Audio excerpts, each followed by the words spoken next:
بتدور أحداث الفيلم أيام الاحتلال الإنجليزي في مصر، وبيكون عبده قاعد في حانة مع مجموعة ناس وبيتكلموا إنهم نفسهم أو خطوة يجي البلد عشان يخلصوا من الإنجليز، لكن بيسمعهم معلم سمكة واللي بيكون شغال في توا عند عزيز أفندي ناظر الوقت.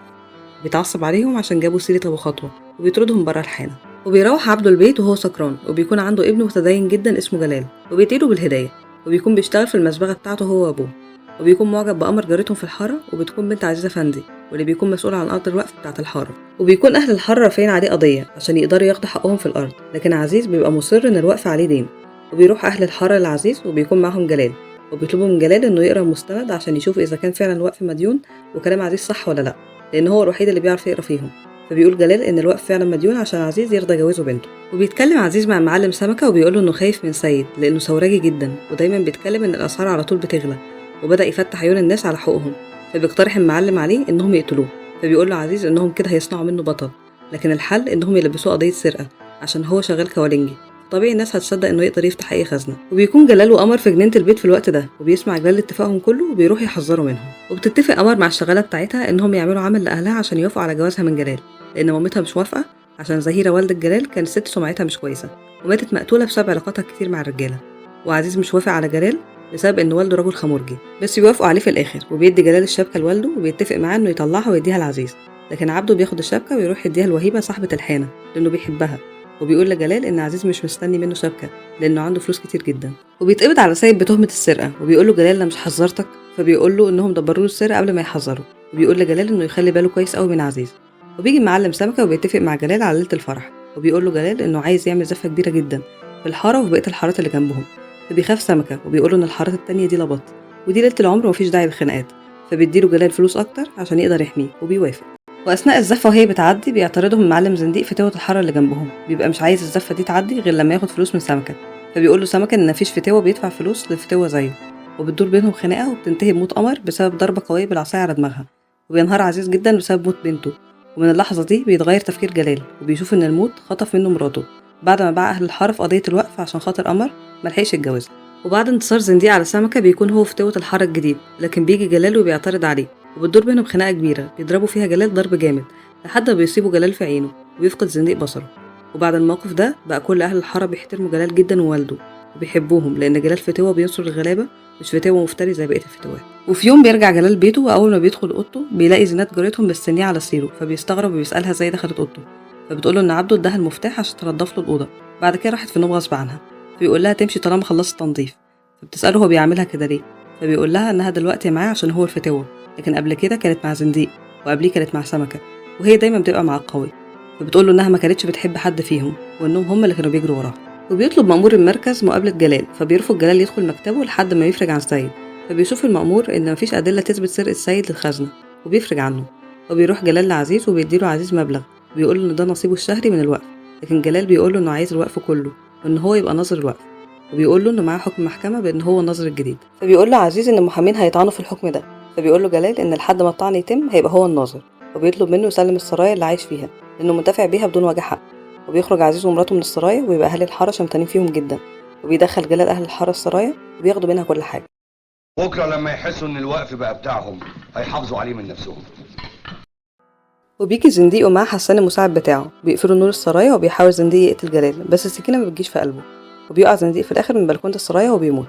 وبيفضل جلال في السرير تعبان بعد ما الدكتور طهر له الجرح، وبتبقى زينات على طول معاه بتخدمه طول فتره تعبه، وبتحضر له الاكل وبيتكلموا مع بعض عن الموت. وبيسالها جلال هي تعرف ايه عن الموت، فبتقول له انها بتروح المقابر تقرا القران للاموات وتوزع اكل على روحهم، لكن هو بيقول لها ان علاقته مع الموت اكبر من كده بكتير، ومش بيوضح هو يقصد ايه. وبيجي عبده وبيقول لجلال انه هيتجوز وهيبه، وبتروح زينات لشاور الدجال عشان يخلي جلال يعجب بيها. وفي يوم فرح عبده بيفضل جلال يفتكر قمر وبيتضايق جدا لحد ما بتيجي زينات وبيقول لها انه حاسس انه لوحده رغم وجود الناس كتير دي كلها حواليه، ورغم كده هو بيرتاح وهو لوحده.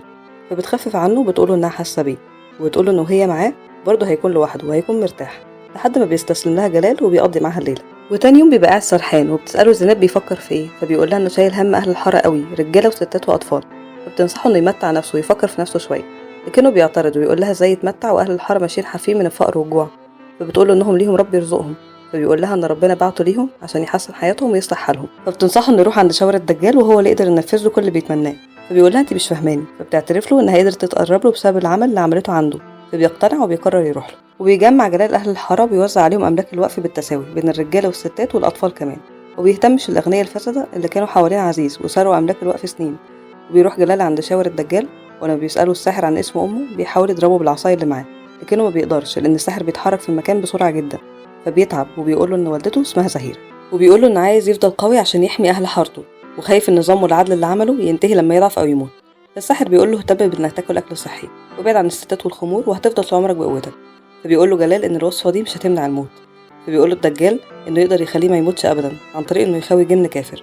فبيوافق جلال وبيطلب الدجال منه يكتب له العمارة بتاعة الوقف، لكن جلال بيقول إن العمارة دي مش ملكه. ولما بيقول له شاور إن ده هو الشرط بتاعه، فبيسأله جلال عن الطريقة اللي يقدر يخوي بيها الجن، وبيقول له الساحر إنه يعيش لوحده في مكان مهجور وضلمة جدا لحد ما يجي اليوم اللي الجن هيظهر له فيه ويخويه، وساعتها يقدر يخرج من خلوته وهو مطمن تماما إن عمره ما هيموت مهما طال الزمن. وبيجمع جلال أبوه وزينات وسيد وبيقول لهم إنه عليه ندر ومش عارف هيقعد في الخلوة قد إيه، وبيطلب منهم يجوا كل يوم ويحطوا له أكل ومية ويمشوا.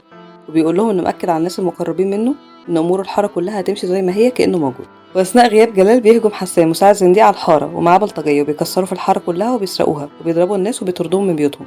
وبتروح زينات وسيد لجلال قدام الخلوة وبيشكوا له حال الحارة واللي حصل فيها، وبيترجوه إنه يطلع ويرجع للحارة، لكنه مش بيرد عليهم.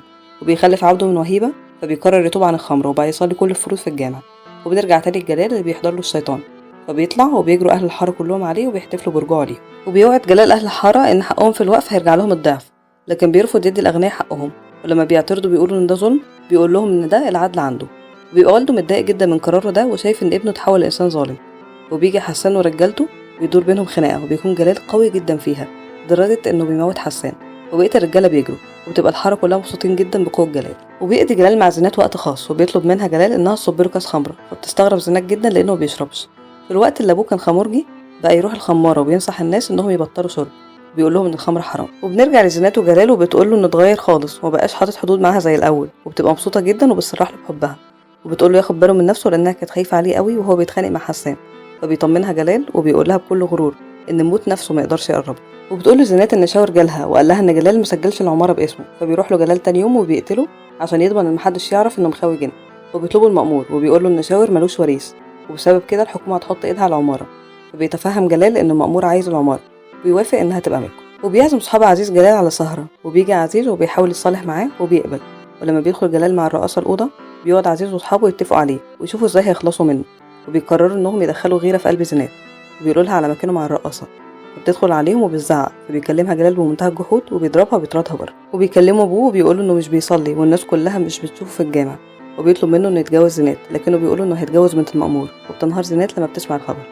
وبيحذروا سيد من عزيز واصحابه وبيقولوا انهم عمرهم ما هيصفوا له واكيد بيخططوا عشان يخلصوا منه، لكن جلال مش بيهتم بكلامه. وبيروح عزيز واصحابه لعبده وبيقولوا له ان جلال هو اللي قتل شاور عشان شاور شاف الطالع بتاعه وعرف انه هيقتل ابنه. وبيستغرب عبده ان جلال ممكن يقتل اخوه ومش بيصدق، لكنهم بيقنعوه ان جلال اتغير من ساعه ما قعد مده كبيره في الخلوه على الجبل وهو اتجنن وممكن يعمل اي حاجه.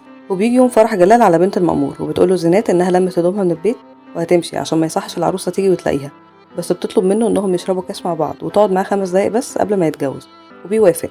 وبتحط له سم في الكاس بتاعه وبيقول لها انه متجوز بنت المأمور مصلحه لكن قلبه معاها هي، فبتقول له ان القلب اسمه كده عشان بيتقلب، وبتفكره بقمر وان هو كان بيقول ان هي الوحيده اللي جوه قلبه، فبيستغرب انها بتفتكر الاموات. فبتقول له يا ريت الناس تفتكرهم بعد ما يموتوا، فبيضحك وبيقول لها اتكلمي عن نفسك انا مش ناوي اموت. بيبص جلال من شباك السرايا فبيلاقي ابوه مجهز عربيه وقاعده فيها وهيبه وابنه وبيهربهم، فبيساله جلال رايحين فين، فبيردش عليه. وبيبتدي جلال يدوخ من السم وبيقول لزينات انه دلوقتي ملوش حكم عليها وانه كان مانعها من التجاره عشان ما تستغلش قربها ليه لان ده مش عدل.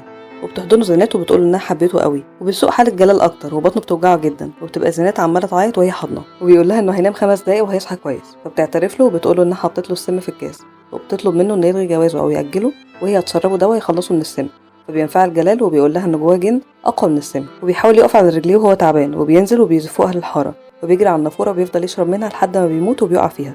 وبتنهار زينات وبتفضل تقول لعزيز واصحابه انتوا اللي قتلتوه، وتقول لعبده انهم ما قدروش عليك وقدروا عليا انا. وبيبقى ابوه متماسك جدا وبيقول ان جسم جلال بس هو اللي راح لكن اعماله الطيبه هتفضل عايشه على طول.